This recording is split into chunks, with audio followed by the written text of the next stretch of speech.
It is a crisis that has spread and taken on a life of its own. Here, protesters try to storm a government building in the central city of Cherkasy. Police spray water and tear gas. That further angers demonstrators, furious after the government passed controversial laws that restricted their right to protest. The worsening situation is ramping up the pressure on President Yanukovych. He held a meeting with key opposition figures and agreed to scrap the laws. He also offered an amnesty to protesters who had been arrested, but that offer is conditional and will be discussed at a special session of Parliament on Tuesday. At our side's insistence, this law will be subject to the following immediate condition.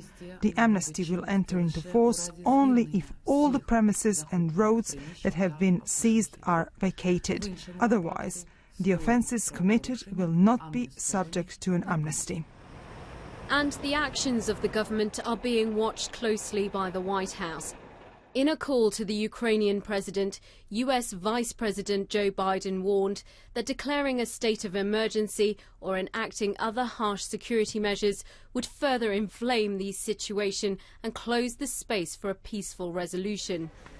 Protesters insist that peaceful resolution can only be achieved if the president steps down. And so despite relative calm on the streets of the capital, an underlying tension remains. The focus once again turns towards the politicians and whether or not they can put an end to the growing unrest. Alpa Patel, BBC News.